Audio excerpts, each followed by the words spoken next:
If you just picked up Star Wars Legion and you're looking to get into it and paint your models, or you're a Star Wars Legion player who's looking to do Imperials and wants to add a bunch of Stormtroopers who are painted but you don't want to spend a lot of time, this video is going to be for you. And if you haven't already, you could watch my first video to get some of the groundwork on how we're going to approach painting these Stormtroopers as quickly as possible. Let's get to it.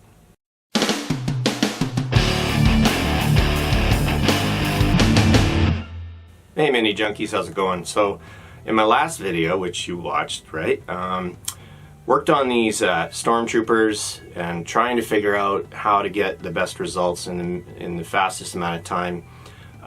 It was not bad. This guy's actually, I haven't even painted this guy with any white yet, and he's actually looking pretty good already. So I think with some adjustments in this video, we're going to find a happy medium. There's a paint reference there. We're going to find a good place where this guy starts to look great, but doesn't take you hours and hours of, you know, painting every little tiny white part of the model. Now, the reason we are doing these quick and dirty and trying to get through them fast is, you know, and think about this always when you're approaching any army or any kind of painting, put your effort where it counts. And by that I mean, in order of priority, dudes who are going to die in like the first 4 minutes of the game or blend into giant units, you don't need to spend a ton of time with them unless you're trying to win a Best Painted Army award or something. You know, these are chaff. No, probably chaff. Whereas if you go up a step, let's say the Stormtrooper with the, you know, he's got the cool shoulder pad because he actually managed to shoot and kill someone once and he's in charge, a little more time on him, a little more time on the face, a little more time on the shoulder.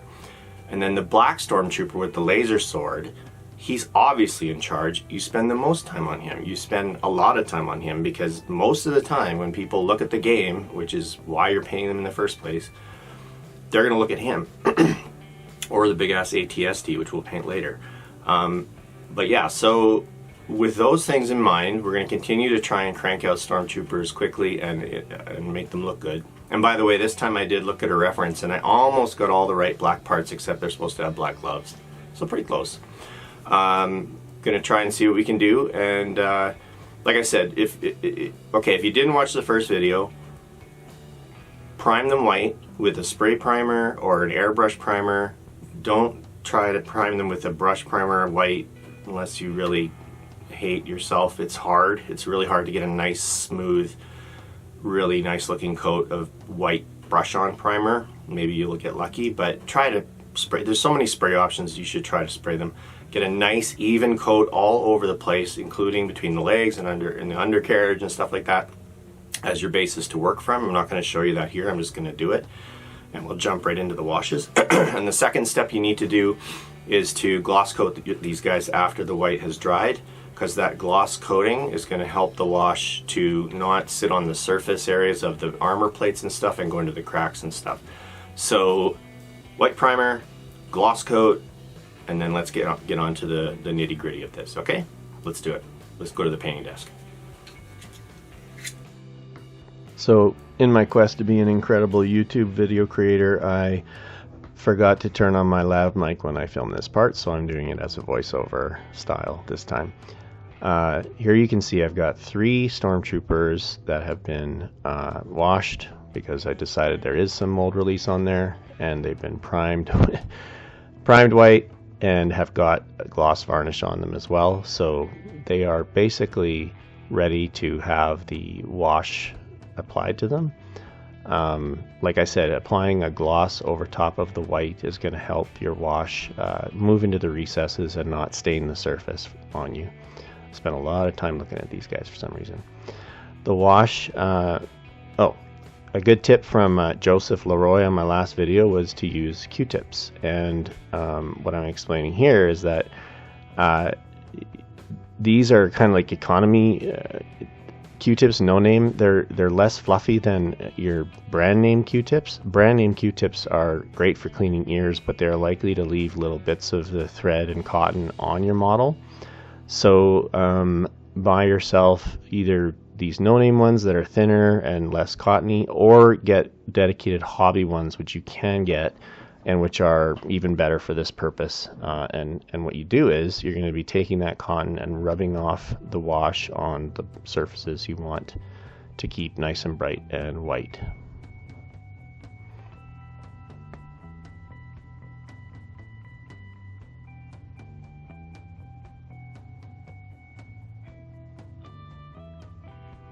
the wash I'm going to work with here is I've decided that dark tone and quick shade wash mixture medium from Army Painter is working the best, and I'm going to do it in a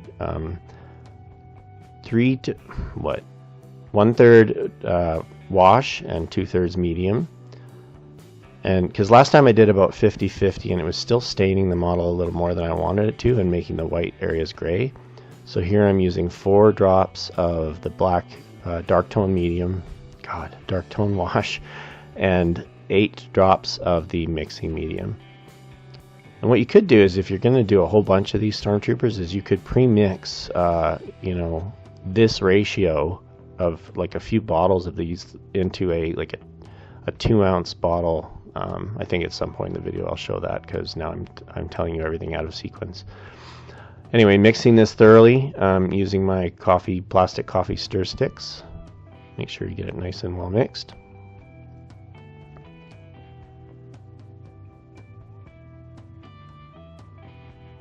Here's me explaining that I left my wash brush in the water overnight and it got all super fluffy, which is not great, because you're not going to be able to control, well, I'm not going to be able to control where I'm putting the wash as well as I could have. I have a couple other brushes handy, like Citadel base coat brushes are okay for this, especially for smaller areas. The belly of the brush, or the body, whatever it is, I forget, is important, because that's what sort of soaks up the wash medium from your palette and allows you to apply it nicely to the model.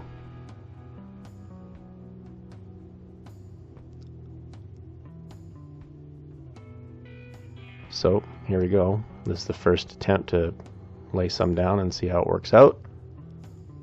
And spoilers, I know how it works out since I'm now speaking after the fact. But you can see it goes on nice, like it's running into the crevices and nooks and crannies nicely. It's not a super dark black, which is also nice. It's kind of, the mixing medium is taking some of the black out of it, which you don't want them to be too stark. And it's leaving the white relatively white. And so I'm going to continue to apply this here all over the body of the Stormtrooper, basically the entire thing. And when that's done,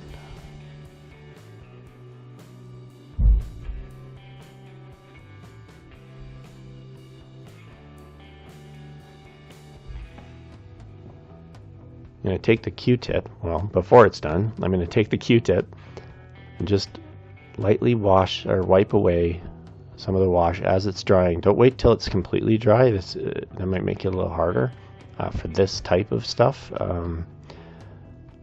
Wash it away, wipe it away, and you get the white comes back on all the big panels that you're trying to keep white, like the top of his head, things like that, and leaves the wash in the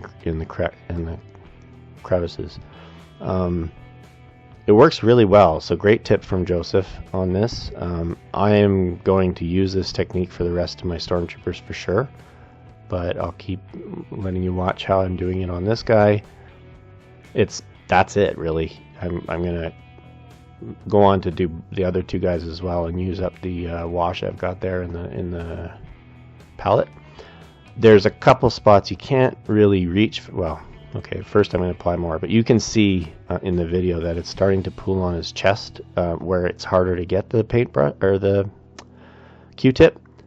So those areas you will go in with your brush and just wipe your brush off or clean it off, and then just go soak it up using the capillary action to keep it from pooling and forming like dark tide marks on your model.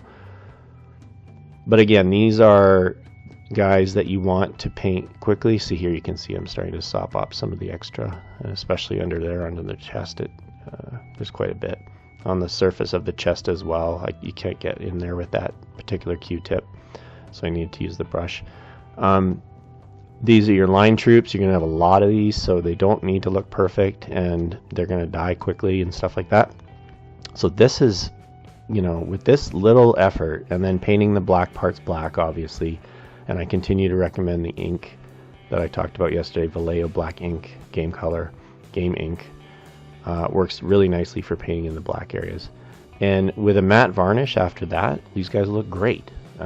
Totally acceptable for stormtroopers on the battlefield. And one thing I mentioned in the video that I failed to record the audio on is that it also creates a little bit of a black streakiness on their armor. I'm okay with that. I actually think it helps them look a little bit more like they're out in the battlefield. They're not pristine. They didn't just walk out of the paint booth with their shiny new armor. So that actually looks kind of cool, and I think that creates a nice effect. So I'm actually okay with that. That said, you can also go in and use white paint to punch up any of the edges you want to, the face, the helmet, things like that.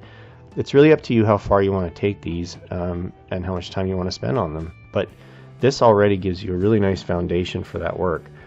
Now for this, the weapons, I decided to do a little bonus tip here. Typically you see them as looking quite black as well, the guns on these stormtroopers, but I don't want them to be just basically the same black as the rest of the black sections of their armor. So what I decided to do is use a black metal or a black metallic paint. There's a couple different kinds. The one I'm actually going to use is shown here. It's metallic black, Vallejo Premium Airbrush color. You can totally brush this on and it goes on really nicely actually. It's a really nice formulation. So you'll see here, I'll just put a dot of it on my palette right out of the bottle. By the way, I thin my paints when I need to. This particular stuff is airbrush ready already, so it's kind of thin. Thinning it more, you're going to start to have coverage issues, I think. And just paint it on, right? What you're going to get is it's black, but it's metallic black, so it still has a little bit of sheen, a little bit of visual interest to it. On this model I had trouble figuring out where the hands end and the gun begins, but you know, easy to paint on, really quick, still get a nice result. That's going to help it stand apart from his armor black sections, like I said. And when you're done this, you could easily, you could highlight it with a dry brush if you want, or you could just throw on a Nuln Oil gloss wash on it to give it a little bit of depth in the shading areas. But I really like how it looks, and I think it's as I sit here talking about it, I would matte varnish these guys first, like when you're done with the armor wash and cleanup and stuff. Matte varnish that, then paint this on so that you retain your the metallic sheen of the weapon. If you matte varnish after, the weapon's really going to be dulled down, and it's not going to rub off. It's not, like when you're playing, it's going to be fine. And if honestly, if a tiny dot rubs off, paint it back on. It's just that I think it just looks so much better than matte varnishing it. All right, so once again I messed up on this video, but things are in focus more often, which is great. Gonna keep working on it. Thanks for your patience. I hope this tip is going to help you to crank out some really nice tabletop stormtroopers in a very short period of time, so you can get on to playing this great new game. Thanks.